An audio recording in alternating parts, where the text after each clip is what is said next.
કે વિપુલભાઈ is fine. તમે અ, શરૂ કરી શકીએ? જી. વારું, તો પછી હું શરૂ કરું.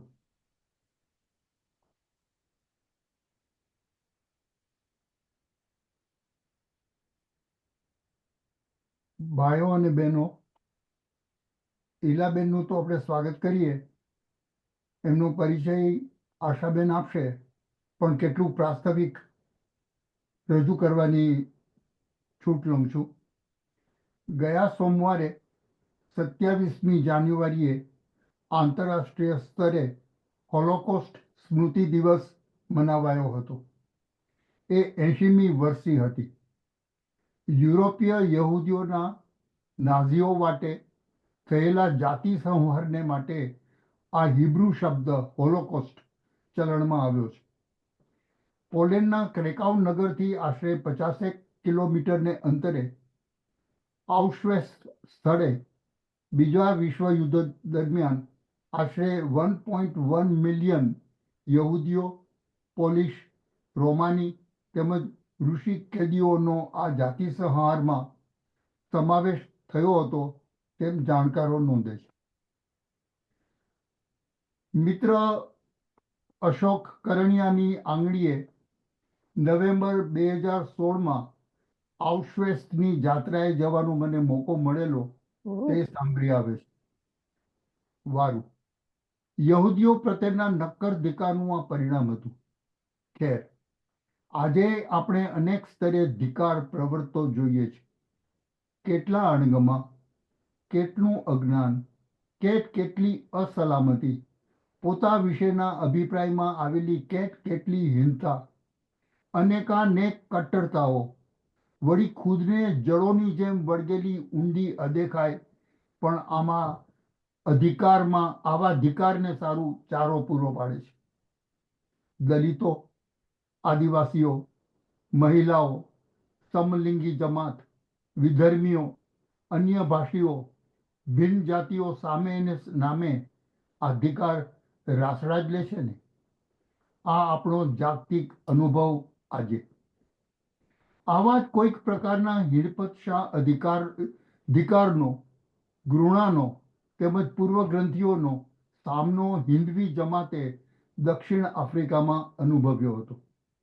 તેની દાસ્તાં આપણે પ્રભુદાસ ગાંધી લિખિત જીવનનું પરોઢમાં તંતોતંત અનુભવીએ છીએ. મહાત્મા ગાંધીના એક મોટા કાકા એટલે જીવનલાલભાઈ, ઓતા બાપાના 6 માયના ત્રીજા દીકરા.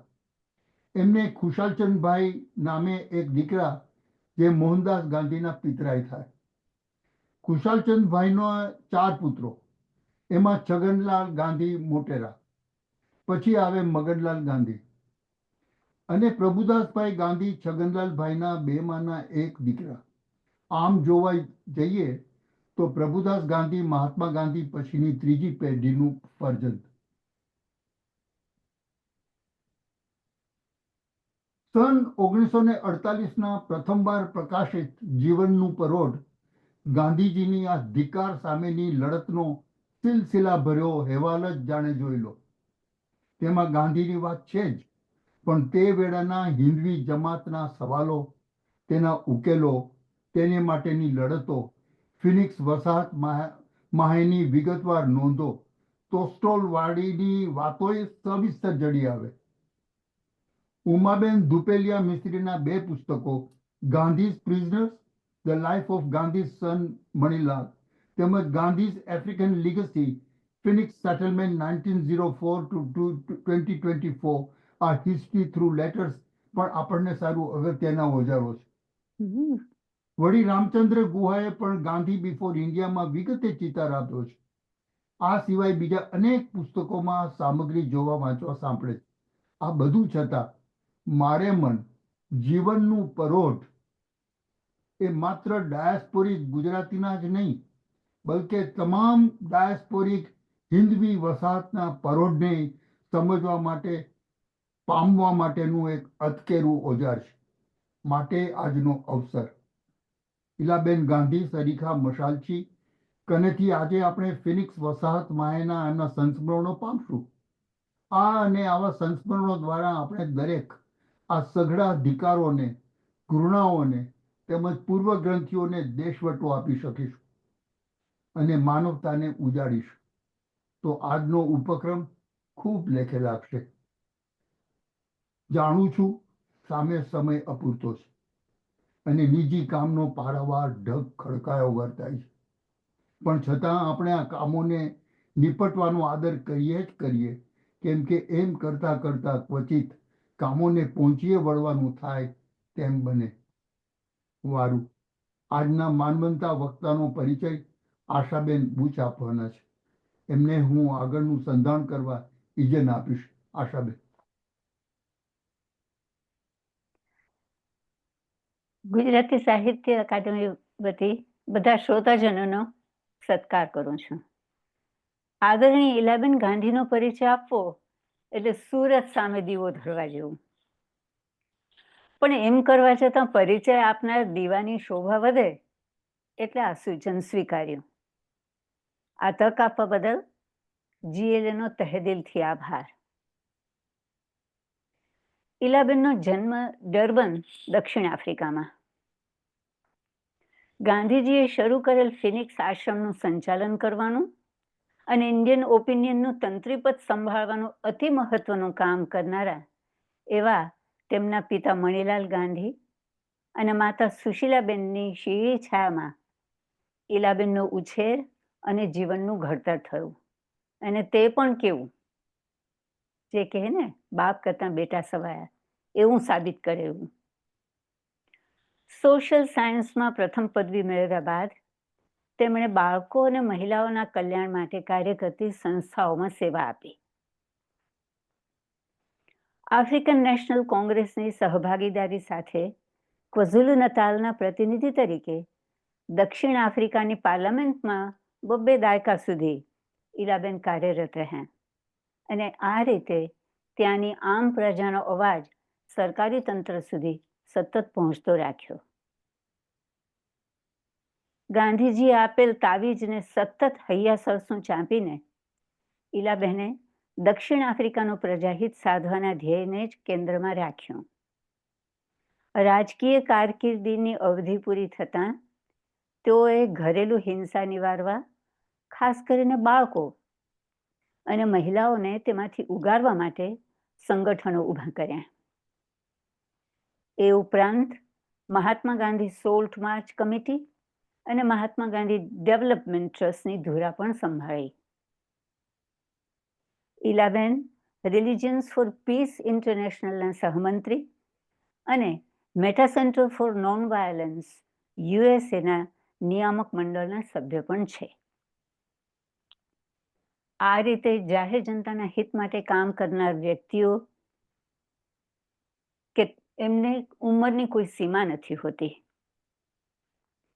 ફિનિક્સ સેટલમેન્ટને નેશનલ હેરિટેજનો દરજ્જો મળે એ માટે ઈલાબેન અને તેમના અન્ય સાથીદારોએ સખત જહેમત ઉઠાવી અને તેના પરિણામે ગાંધીજીની 151મી જન્મતિથિના સમયે છેવટે એ દરજ્જો ફિનિક્સ સેટલમેન્ટને મળ્યો.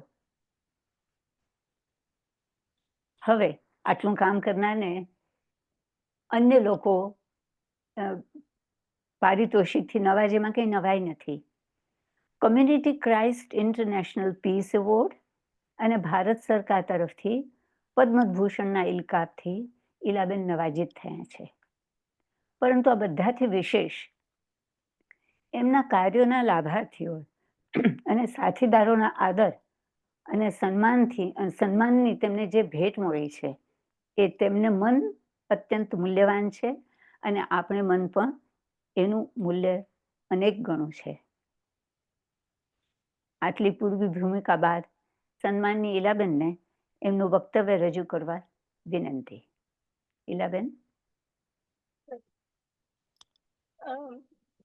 મને ગુજરાતીમાં પ્રવચન કરવાનો કોન્ફિડન્સ નથી, એટલે હું ઇંગ્લિશમાં બોલીશ.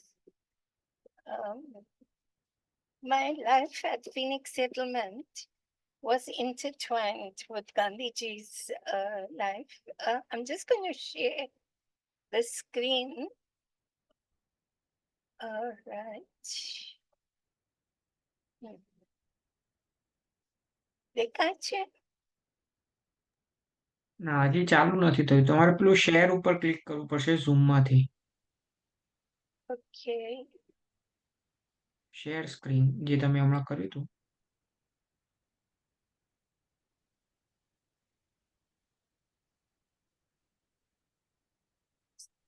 શેર કરો. હા શેર સ્ક્રીન ઉપર કરો તમે click. Right.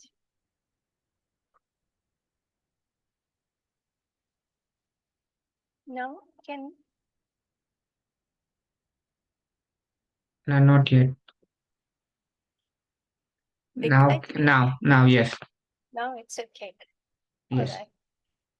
So my life at Phoenix Settlement was intertwined with Gandhiji's establishment of Phoenix Settlement, my parents' life there, and growing up within that ethos. I will therefore dwell briefly on Gandhiji's life and the effect it had on my parents and through them on me. As you see in this picture, when Gandhiji arrived in South Africa in 1893, he was a young man of about 23 years of age, and that is how he was dressed. But by 1914, when he left South Africa, 21 years later, this is what Bapuji looked like, the second picture that you see on the screen. And it's how did that transformation take place? And that is the essence of Gandhiji's life in South Africa. Gandhiji arrived in South Africa in 1893, a newly qualified barrister from London. Having lived in India for a few years after his return, he obtained an assignment in South Africa. From the time he landed in South Africa, he saw discrimination against non-white people and had a few experiences of his own. A few days later, the famous Pietermaritzburg incident, where he was thrown off a train for refusing to move out of a first-class compartment because a white person refused to share the compartment with him, an Indian. This was an affront on his human rights and natural justice, for he possessed a first-class ticket, but he wasn't allowed to sit in the first-class compartment. This incident was a severe blow on his dignity. On that very trip, there were several experiences that he suffered. All of these experiences impressed on his young mind the demeaning effect of prejudices. He could not accept this and was determined to do something to change this behavior. In his typical style, he was not driven by anger or resentment of the white person. Instead, he began to look at why these prejudices were present and critically looked at his own life and the life of the Indian people living in South Africa. He looked at this whole issue of the prejudice from the mindset of the white person. He realized that the white people regarded Indians as being unclean, uncouth, and not dignified in their behavior. He also saw that the white people did not trust Indians and regarded them as dishonest and untruthful. These self-criticisms were perhaps a reason for him to cling to Western attire and Western lifestyle in his early days. He also imbibed some Western prejudices against African people as well. His first action after settling down in Pretoria was to call up a meeting of the Indian community in Johannesburg and Pretoria. He spoke about these prejudices and how they can make changes to their own lifestyles to minimize these prejudices. We may think this was condescending behavior, but it is a trait that we see throughout his life. Introspection, looking at the other person's point of view, empathy, and trying to look at how can he help to bring about changes on both sides. This is what he described as satyagraha and the change that, because satyagraha is not about defeating anybody, it's about bringing about a peaceful change on both sides so that people can live together. So this is one of the things that we learned at Phoenix Settlement. At this time, he was also very class conscious. His thoughts were westernized. As a barrister, he must live in areas where barristers live and travel in first class compartments. But he soon realized that these were unfounded social barriers which needed to be discarded. As his thinking changed, he began by choosing to travel third class, choosing to interact with the workers on the sugar fields and in the mines, and identifying with their plight. This broke down his status consciousness. He moreover came into contact with the cruel realities of violence while serving as a volunteer in the Red Cross Corps in the South African War and the Bambata Uprising. We just commemorated the 125th year anniversary of the South African War last week. He saw firsthand the plight of the Afrikaners generally, and in particular Afrikaner women who were subjected to confinement and ill treatment in concentration camps, and the plight of the African people, particularly the Zulu. And he wrote about both the bravery of the Afrikaner women when facing these difficulties, and the Zulus about whom he wrote, and I quote, "This was not war, it was a manhunt," close quote. His sympathies were entirely with the Zulus, whom his band of stretcher bearers nursed and got to know as intrinsically dignified, proud, spiritual people.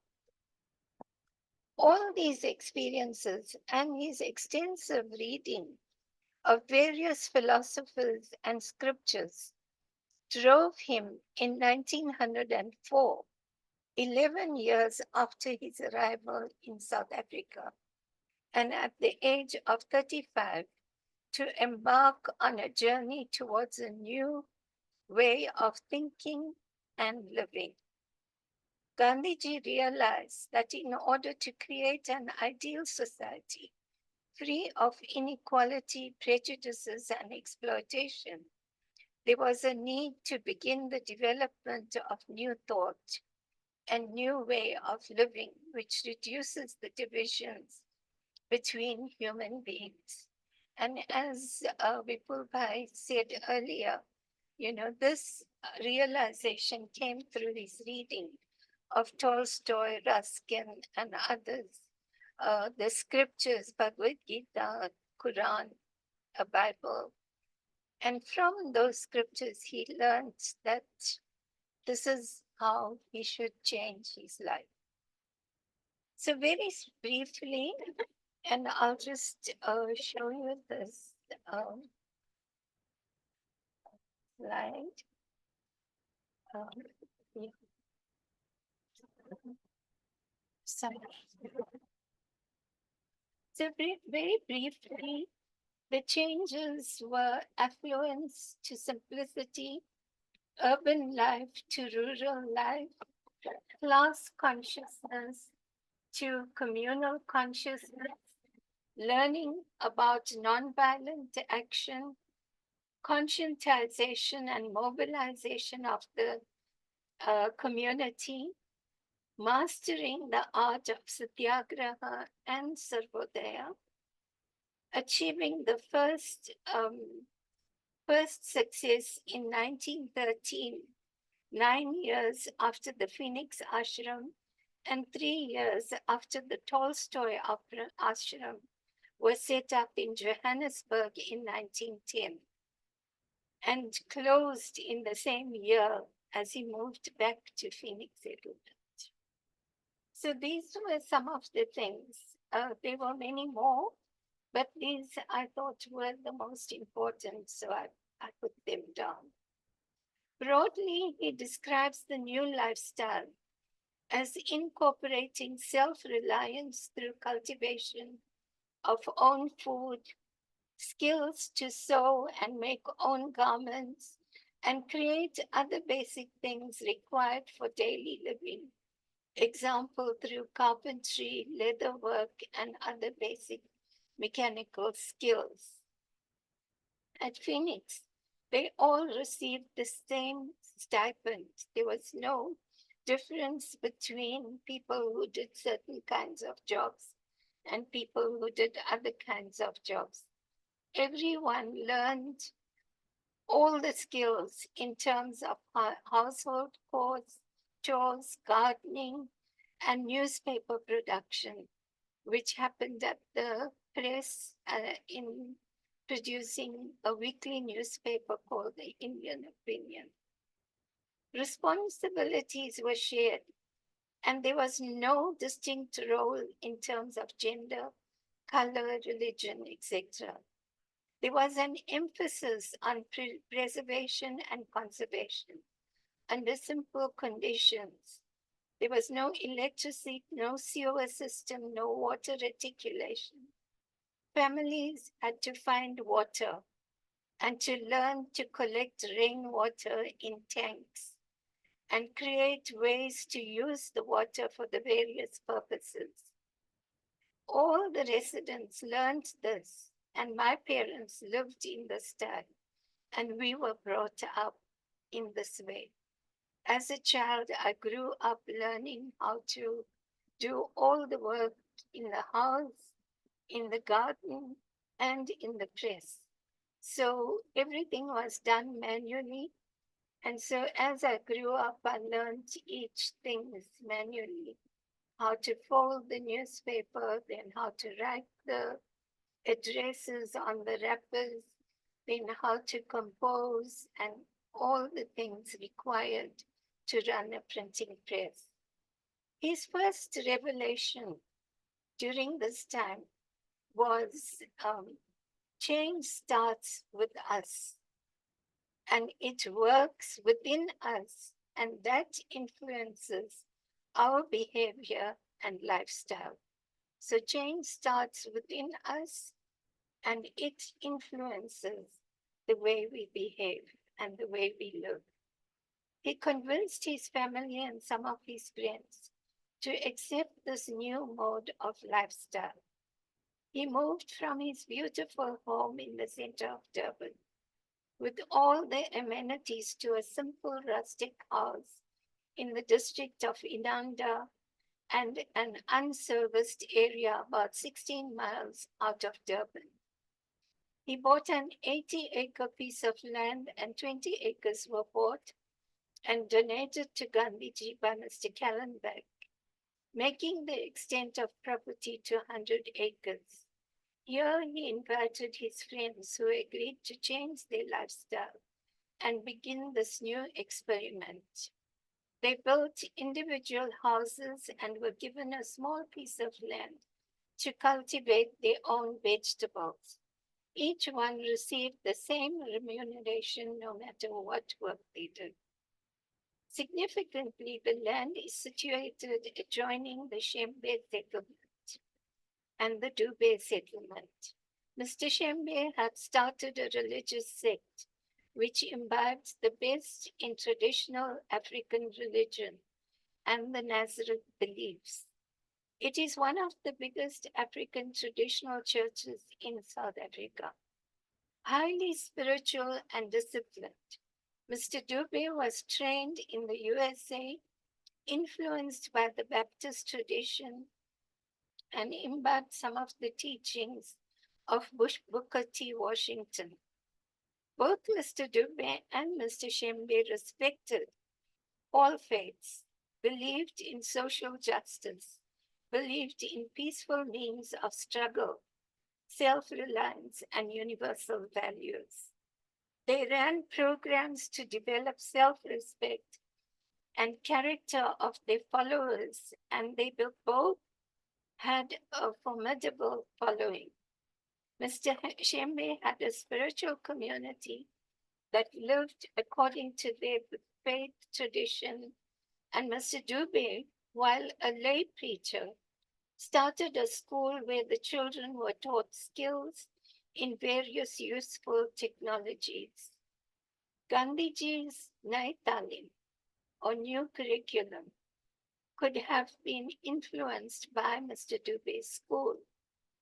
These three, Gandhi, Shembe, and Dube, as neighbors, could have had conversations. Records are not available, but from various writings, it is evident that they visited each other and that Mr. Dube was seen in Gandhiji's legal offices. Living in the same neighborhood, they could have shared ideas and beliefs and had an influence on each other. Certainly, growing up at Phoenix Settlement, we had friends from the Dube family and educators living on their property. We grew up with their children. This ensured that we saw people as people and did not mentally categorize people as belonging to a particular race, class, color, gender, status, etc. This is important as South Africa's policies changed and the races were separated and forced to live in separate group areas. Education was separate by law. So people did not have these early childhood experiences, which helped to break down prejudices. We have a museum where we showcase an exhibition on the lives of Gandhiji, Shembe, and Dube.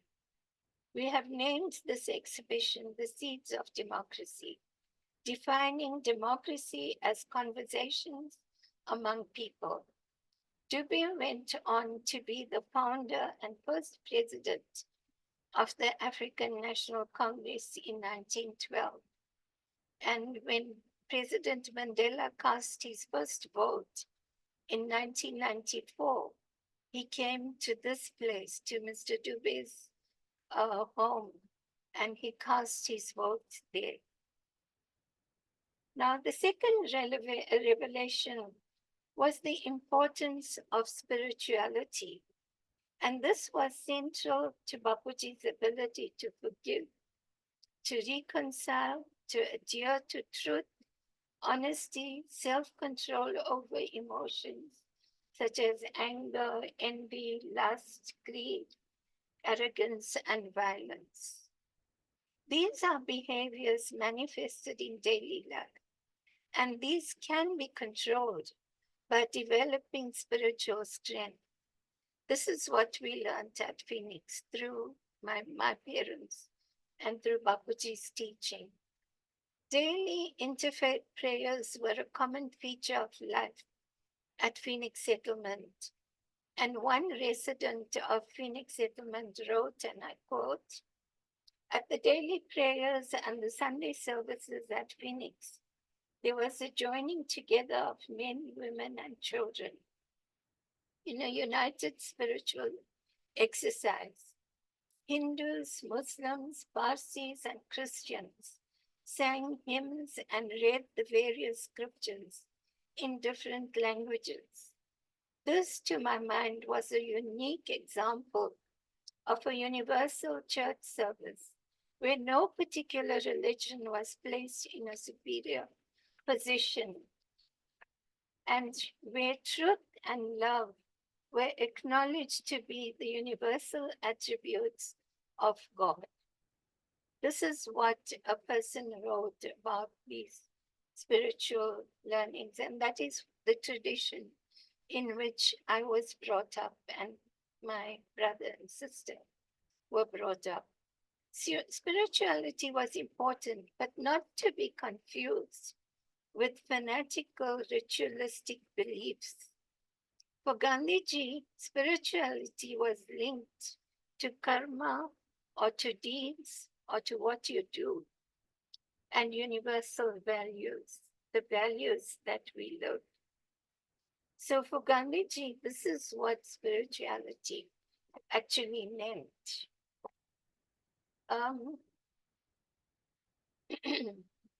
So I'll just quickly list the spiritual,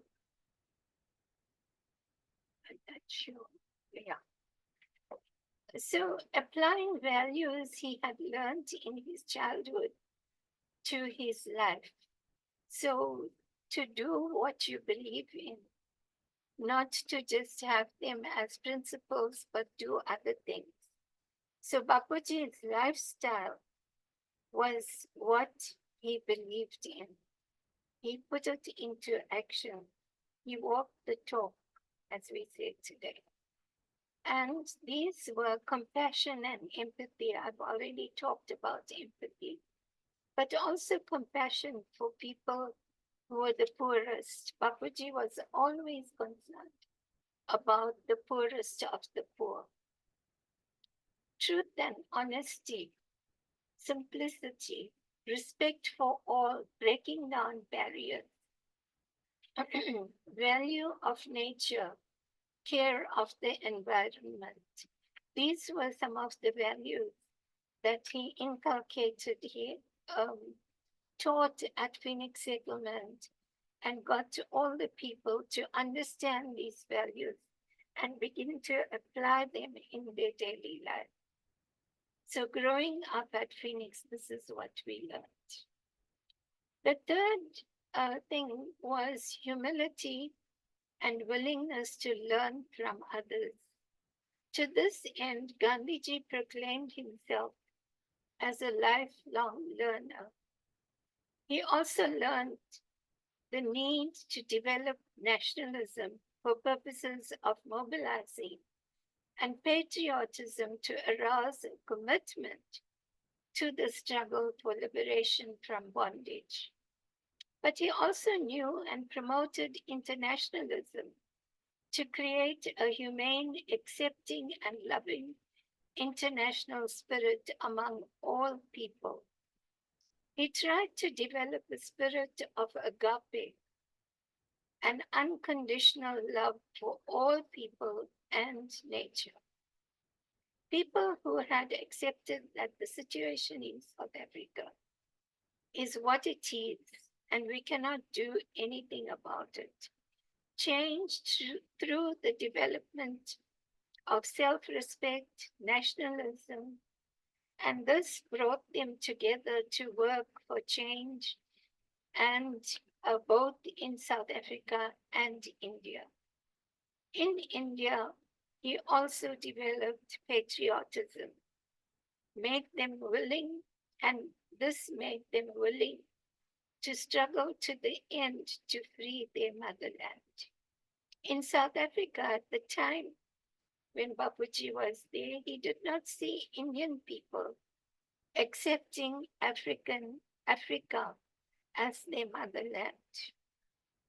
But this changed later because he saw that Indians who were born in South Africa began to accept South Africa as their country.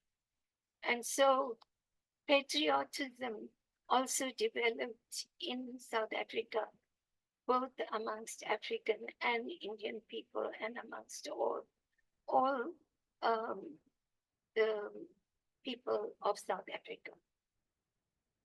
The relationship between humans and the environment was a key consideration at Phoenix. And this was another thing that Gandhiji began to teach. And I'll quote, Gandhiji wrote, and this is what he said about the ashram, about Tolstoy farm. In spite of the large number of settlers, one could not find refuse or dirt anywhere on the farm. All rubbish was buried in trenches sunk for that purpose. No water was permitted to be thrown on the roads. All wastewater was collected in buckets and used to water the trees. Leavings of food and vegetable refuse were utilized as manure. A square pit, 1.5 feet deep, was sunk near the house to receive the night soil, which was fully covered with the excavated earth, and which therefore did not give out any smell. There were no flies, and no one would imagine that night soil had been buried there. If night soil was properly utilized, we would get manure worth lakhs of rupees and also secure immunity from a number of diseases. I close quote. And what prophetic thinking this was. He experimented with conservation in 1910. Today, 150 years later, our world is reeling with the devastating effects of climate change and environmental degradation. He reflected, and I quote again, "You have power only to act. You do not have the power to influence the result. Act, therefore, without prospect of the result and without succumbing to inaction." This incorporates the idea of renunciation propagated in the Gita. This was one of Bapuji's key, attributes, because he always talked about renunciation. Don't worry about what you get, just do what you have to do. He learned, and this is what he taught us. He learned the value of mass action, of inclusion of all sectors of society, class, caste, gender, race, etc. His final satyagraha in South Africa was in 1913 and involved over 3,000 Indian people. The start of satyagraha was on 1906, 11th of September. But it just started, he began to experiment. And it was only in 1913 that he was able to involve the masses in the Satyagraha campaign. So that's when he claimed success. And that Satyagraha led to an agreement between Smuts and Gandhiji in early 1914. Gandhiji agreed to stop the Satyagraha campaign on that issue at that time. Although the restrictions on Indian movement remained, the 3-pound tax was abolished and Indian marriages were recognized. Although Indians were still to suffer decades of oppressive and racist laws, the Gandhi-Smuts agreement was an important victory. And each victory is a step that we climb towards liberation. There are many steps, but each victory is a step towards it. And so this is what Gandhiji said. You still continue your satyagraha, and eventually you will reach there. These were the lessons he taught us. Some important lessons for me were, while during this time Freud was liberating sex, Bapuji advocated sexual restraint, control over the senses, and passion. This is what he taught. Secondly, while Marx was raising the power of the workers against capitalist employers, Bapuji was trying to reconcile worker and employer, to consider their mutual dependence and understand their common good. This is what he called trusteeship. When the dominant European thought had dropped God and soul out of society or social reckoning, Bapuji was advocating the centrality of God and the soul and universal values in life and in all transactions. So these were some of the key lessons that I learned from Bapuji and that were taught by Bapuji. And finally, Martin Luther King said, and it sums everything up beautifully, I'm more convinced than ever before that the method of nonviolent resistance is the most potent weapon available to oppressed people in their struggle for justice and human dignity. In a real sense, Mahatma Gandhi embodied in his life certain universal principles that are inherent in the moral structure of the universe. And these principles are as inescapable as the law of gravitation. Mahatma Gandhi may well be God's appeal to this generation, a generation drifting again to its doom. And this eternal appeal is in the form of a warning. They that live by the sword shall perish by the sword. We must come to see in the world today that what he taught and his method throughout reveals to us that there is an alternative to violence, and that if we fail to follow this, we will perish in our individual and in our collective lives. So he outlined, and this is Martin Luther King in studying Bapuji's ideas, he outlined 6 basic requirements for nonviolent action. The first one, contrary to popular belief, nonviolence requires by far more courage than violent action. Secondly, nonviolence is aimed at the deed and never at the doer or the person committing the offense. Thirdly, nonviolence can never inflict any kind of injury on the opponent.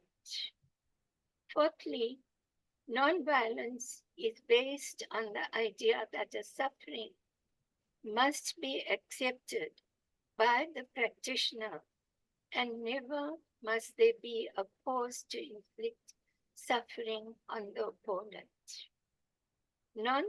Fifth, nonviolent action is based on transforming the opponent of suffering, not through attacking and defeating. It is never about the vanquished and the victor.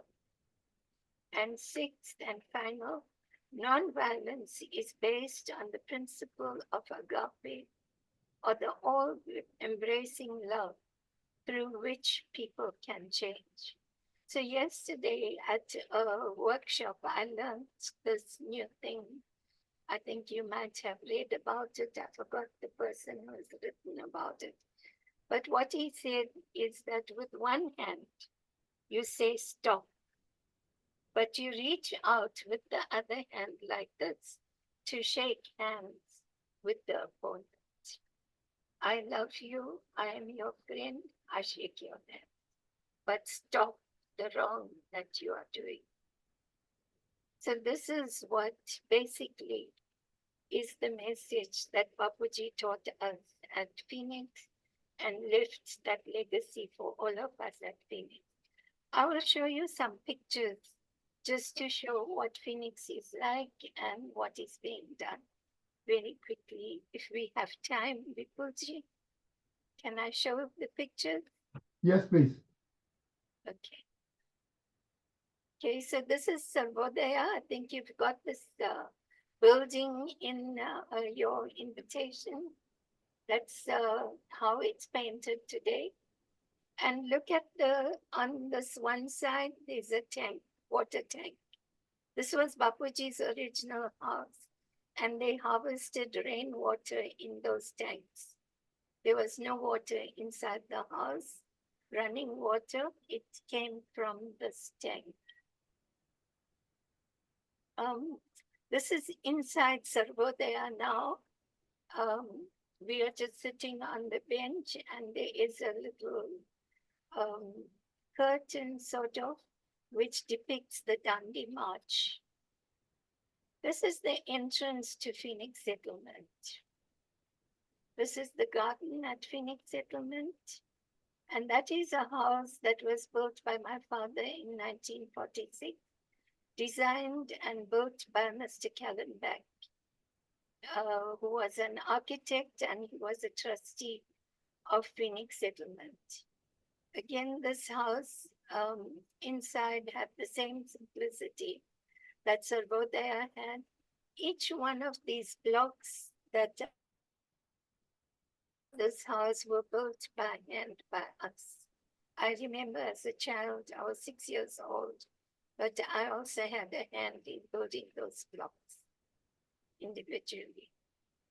This is a museum that we built in 1970. And here is where we have the story of Mr. Dubé. It's called Seeds of Democracy. You can see democracy there. And the seating space that's in the middle is them sitting here. What democracy is all about, talking to people, understanding each other, learning from each other, and arriving at agreed upon decisions. So this is Mr. Dubé, and then this is Mr. Shimbe on the other side, and Bapuji on this side. This is again part of the garden, and this is a statue that was donated to Phoenix Settlement by the Vice President of India in 2004, when we celebrated 100 years of Phoenix Settlement. This year, we are going to be putting a statue of Kasturba right opposite Bapuji's statue, exactly the same style, standing opposite Bapuji. So Kasturba will also be there. These are programs that we run. This is a book club for children. Every Saturday, these ladies are volunteers. They come and they read to the children. They play games and, like chess and so on, which they teach the children. And so the children come and learn some skills at Phoenix Settlement. This is Computer Center, where students come and learn computer literacy. And this is run on a daily basis. It's run by this person here, is the teacher, and he was a student who was taught. He is from Phoenix, around Phoenix Settlement, and he is now a teacher at this computer center. He is also now the manager of the settlement. He manages the entire settlement. This is a program that we had for victims of a tornado. They were traumatized and we brought them together. We had joint prayer services and discussion of how they felt, and just to help them release that trauma. We had a bishop who helped them, and so we've had many programs like this for victims of violence and so on at Phoenix Settlement. And this is other displays here at Phoenix Settlement. It's another museum. This is a Mandela and Gandhi wall where you can download videos. There's a women's exhibition, there's a Kasturba exhibition, and there's a Khadi exhibition. You see at the back, that's the Khadi exhibition at the back. On this side is the Kasturba exhibition. And we show Khadi as a method, an economic method. So that's how it is explained there, and how Khadi assisted the people. These are young people from the area who are unemployed and out of school.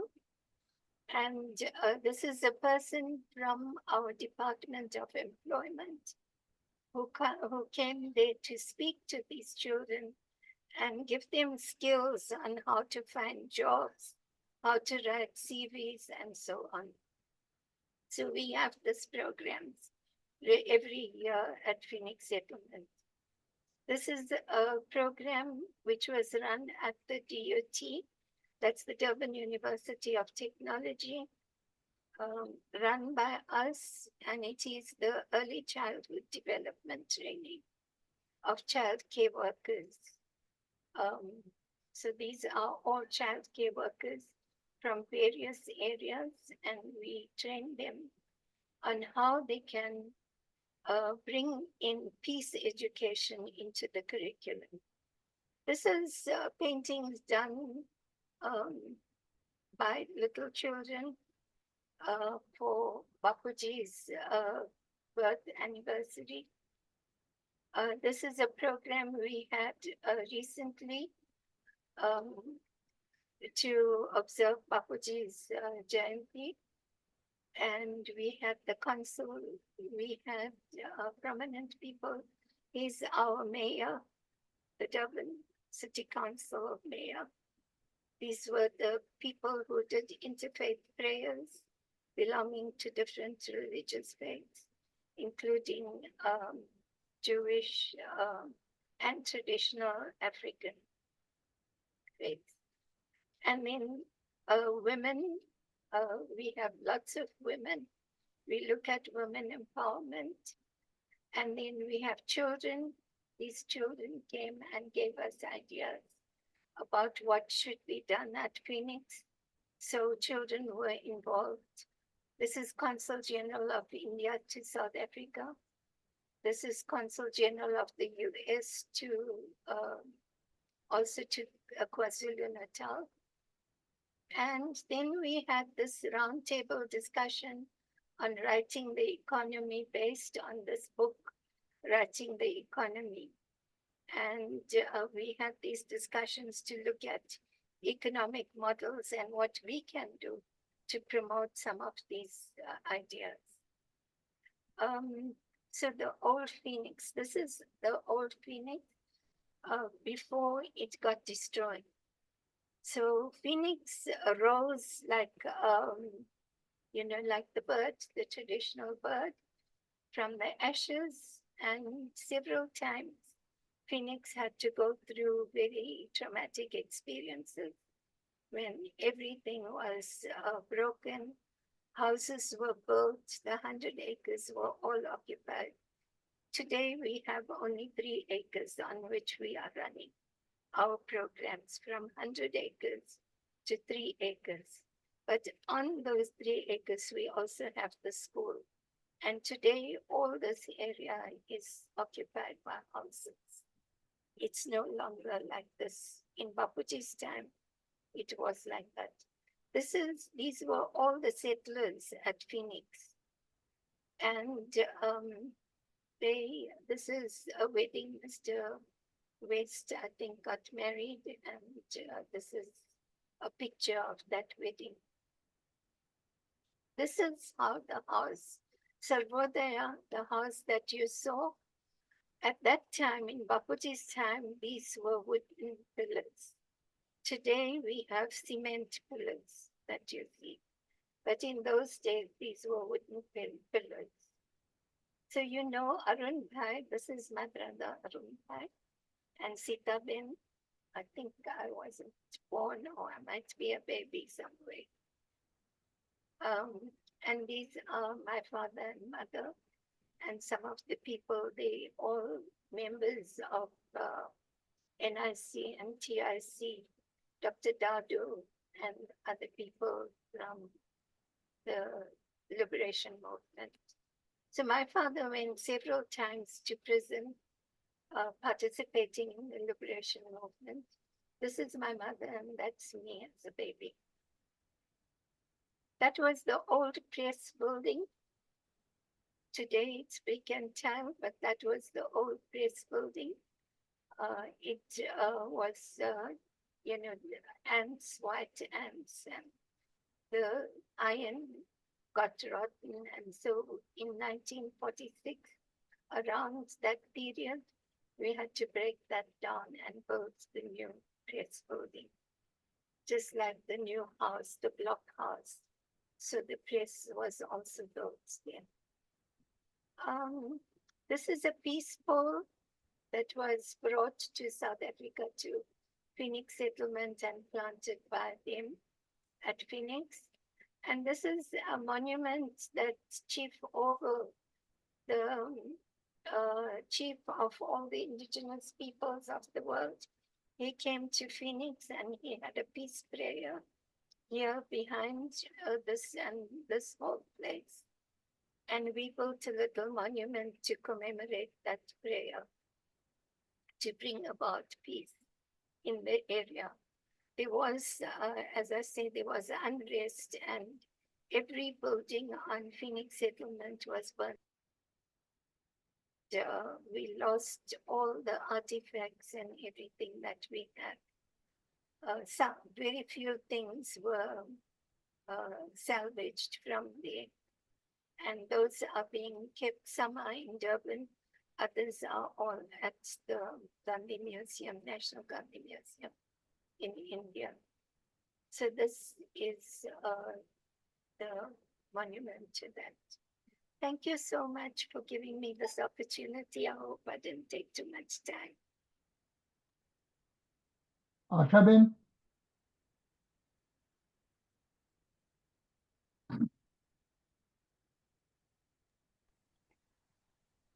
શું કહી શકું? હું તો એમ લાગે છે કે જાણે કે અસ્ખલિત ધારામાં સ્નાન કરતી રહું એવું મન થાય છે. અને આપણે ઈલાબેનના સંભાળના સાંભળવા બેઠેલા, પણ કેવી અદ્ભુત વિનમ્રતા! માત્ર ગાંધીજીના જીવન અને કાર્યની વાત કરી, પણ જેમાંનો એક અક્ષર આજે એ પોતે એને અંદર સમાવીને ત્યાંની પ્રજાને જે આપ્યું છે. ગાંધીજી જ્યારે આફ્રિકામાં ગયા ત્યારનું એમનું વલણ અને વિચારો અને એમાંથી એમને જે પરિવર્તનો આવ્યા એની અદ્ભુત કથા.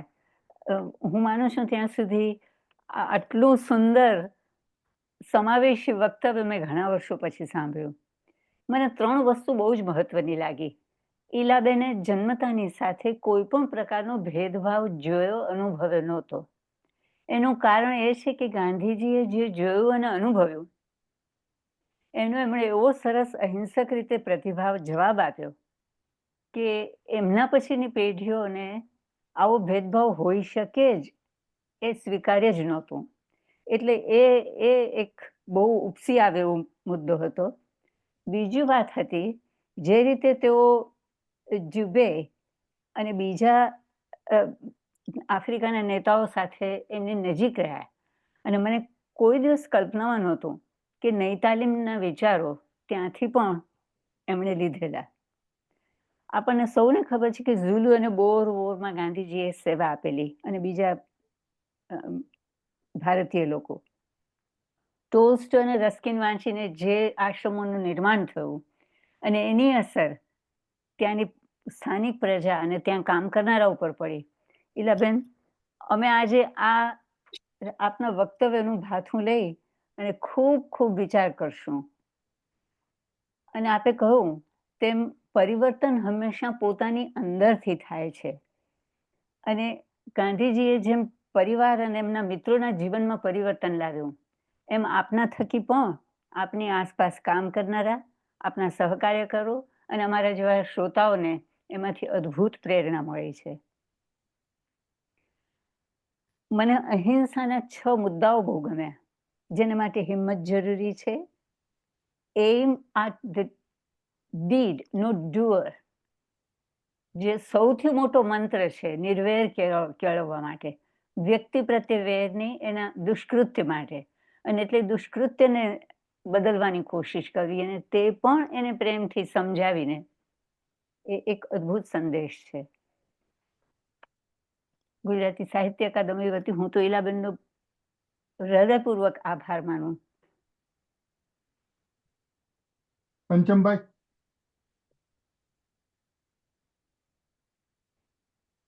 Yes. First of all, I would like to thank Ilaben Gandhi for accepting Gujarati Literary Academy's invitation for this month's talk and to enlightening, reminiscing the experiences and teachings of Bapu. Thank you, Ilaben. Thank you very much. અને હું આશાબેનનો પણ ખૂબ ખૂબ આભાર માનું છું. એમણે ઈલાબેનનો સરસ પરિચય આપ્યો અને સમાપનમાં કેટલાક મુદ્દાઓ નીચે છણાવટ કરી અને ફરીથી ભાર મૂકીને આપણી સામે મૂક્યા. આશાબેન, તમારો ખૂબ ખૂબ આભાર. અને સૌ મિત્રો જ્યાં દૂર દૂરથી જોડાયા છે, લંડન, ઇંગ્લેન્ડ અને વિદેશના જે કોઈ મિત્રો છે, ફેસબુક ઉપર છે અને હવે પછી આ કાર્યક્રમ યુટ્યુબ પર મુકાશે ત્યારે એને પણ માણશે. તો તમારો સૌનો આભાર. આ પ્રકારના કાર્યક્રમોમાં તમારી સામેલગીરી અમને આવું વધારે આયોજન કરવા માટે પ્રેરે છે. અને વિપુલભાઈનો તો આભાર માનવાનો ન હોય, એ તો અમારા પ્રમુખ છે અને આવી રીતે જ આ સાહિત્ય અકાદમીમાં આ પ્રકારના કાર્યક્રમો યોજી અને એની ગતિને આગળ વધાર્યા કરે છે. તો આ મહિનાનો કાર્યક્રમ આપણે હજી એક આવી રહ્યો છે, એની જાણકારી તમને ઈમેલમાં મળશે. વિપુલભાઈ, તમારે કંઈ એના વિશે જો કહેવું હોય? હમણાં કહી દીધી, રાજુ. ઓકે. તો સૌ મિત્રો, તમારો ખૂબ ખૂબ આભાર. હવે પછીના કાર્યક્રમની વિગતો તમને ઈમેલથી મળશે. ચાલો, આવજો. ચલો, ઈલાબેન આવજો. નમસ્કાર. આવજો. આશાબેન નમસ્કાર. બાય. આવજો. નમસ્તે.